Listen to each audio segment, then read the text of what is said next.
Bismillahirrahmanirrahim. Assalamualaikum warahmatullahi wabarakatuh. Perkenalkan, nama saya Sarah Sinadela, NIM C1C018038, Prodi Akuntansi Angkatan 2018 di mata kuliah Akuntansi Syariah. Baik, pada kesempatan kali ini saya akan menjelaskan materi selanjutnya, yaitu mengenai sejarah dan pemikiran akuntansi syariah. Langsung saja masuk pada materi pertama, yaitu mengenai sejarah akuntansi. Pada sejak awal zaman prasejarah, ketika masyarakat sudah mengenal adanya perdagangan, maka pada saat itulah orang-orang mengenal yang namanya konsep nilai atau yang sering kita kenal dengan value. Bukti mengenai adanya pencatatan atau bookkeeping dapat ditemukan sejak zaman kerajaan Babilonia, Firaun Mesir, serta pada zaman kode-kode Hammurabi. Sebagaimana yang ditemukan adanya kepingan pencatatan akuntansi di Ebla, yaitu di Syria Utara. Para ilmuwan muslim juga memberikan kontribusi yang besar terhadap penemuan angka nol dan konsep perhitungan desimal. Transformasi pengetahuan tersebut menarik sejumlah perhatian kalangan ilmuwan Eropa, yaitu salah satunya Leonardo Fibonacci. Dialah yang mengenalkan angka Arab dan aljabar serta memasyarakatkan perdagangan dan penggunaan angka Arab tersebut pada kehidupan sehari-hari, termasuk di dalamnya pada kegiatan ekonomi maupun perdagangan. Materi yang kedua yaitu mengenai perkembangan awal akuntansi. Pada awalnya, akuntansi merupakan bagian dari ilmu pasti. Perubahan dari ilmu akuntansi dari bagian ilmu pasti menjadi ilmu sosial lebih disebabkan oleh faktor-faktor perubahan dalam masyarakat yang semula dianggap sebagai sesuatu yang konstan. Misalnya pada transaksi usaha yang dipengaruhi oleh budaya serta tradisi, serta yang dipengaruhi oleh kebiasaan masyarakat. Oleh sebab itu, akuntansi masih berada di tengah-tengah pembagian ilmu pengetahuan tersebut hingga saat ini.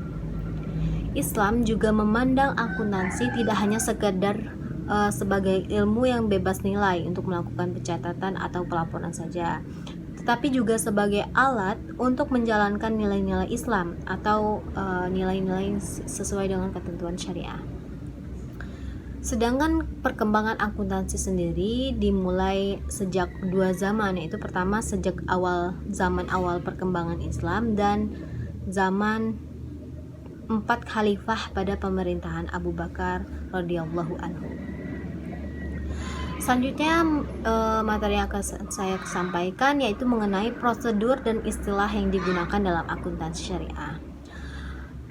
Teman-teman, terdapat berbagai prosedur yang harus dilakukan dalam penerapan akuntansi syariah. Di antaranya, yang pertama yaitu transaksi harus dicatat setelah terjadi.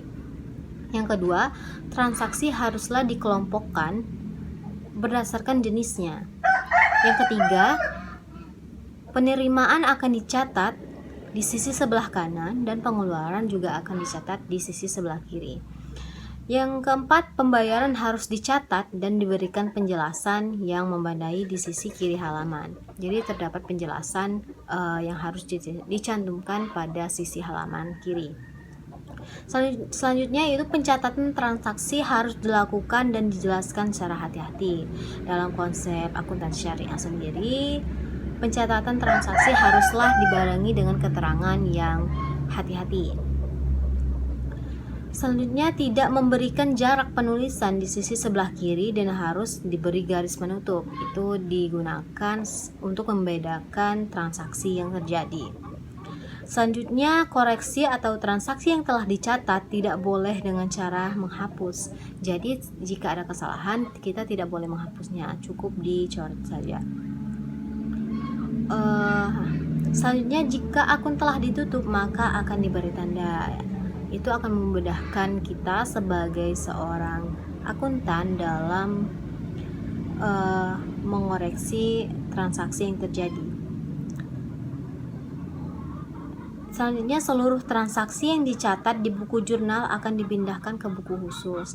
Jadi terdapat dua buku, yaitu jurnal itu harus dipindahkan dari jurnal umum ke jurnal khusus dan transaksinya juga harus dibedakan.